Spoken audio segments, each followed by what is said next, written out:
Viewers, moving on now, in a significant international news story development, Canada has once again made efforts to deteriorate the diplomatic tensions and ties between India and Canada. Now, the Canadian government has officially designated India as a state adversary in its latest national cyber threat assessment. This report is released by the Canadian Centre for Cybersecurity, and it categorizes India alongside China, Russia, Iran and North Korea as nations posing cyber threats to Canada. Canada making another move to further worsen the ties with India, putting India on the list of nations that it says are posing cyber threats to Canada. We don't know if Canadian report has any facts to make that assertion.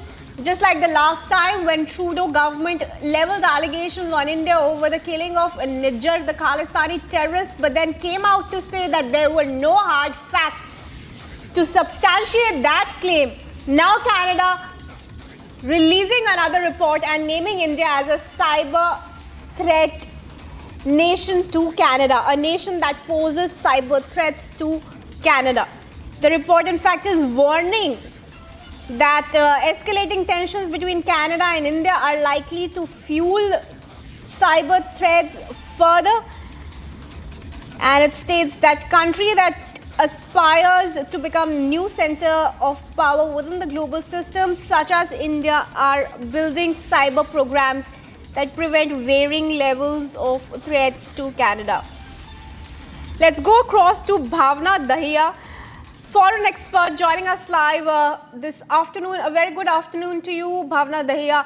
Now, Canada making another similar allegations, moves to deteriorate ties with India. The last time around when allegations were made over the alleged involvement of Indians in the killing of Niger, Canada failed to put out any hard facts. The Prime Minister himself came out and said that there were no evidence. Now, another such attempt labeling India as a nation posing cyber threats to Canada. Can Canada really substantiate its claims?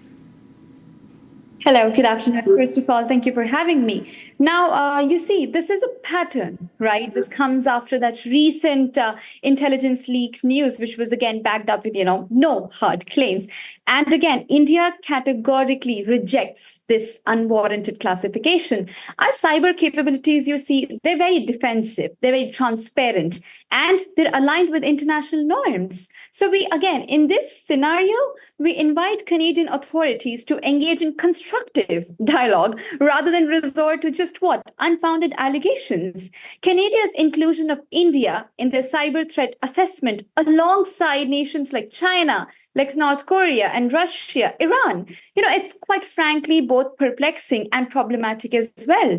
It is, dare I say, extraordinarily injudicious of our Canadian counterparts to conflate India's cyber capabilities, which is a manifestation of our digital renaissance, with the nefarious machinations of certain nation states whose cyber artillery has been historically deployed for less than savory purposes.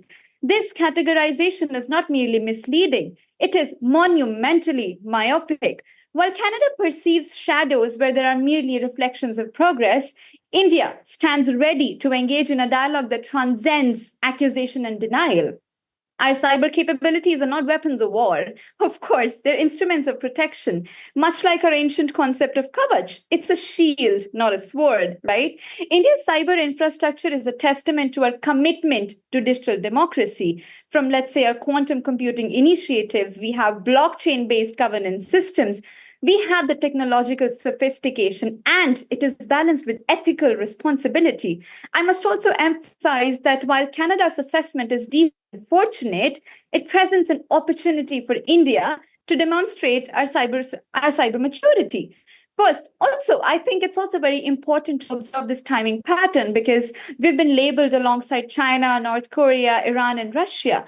Now, cyber threat assessments, they're mysterious, and they tend to resurface again during periods of bilateral tension, which is now seen in the case of India and Canada. There are high rising bilateral tensions between both of the countries. And again, most of them are based on intelligence leaks, like we saw the recent Morrison claim about India's sensitive information being leaked to the Washington Post.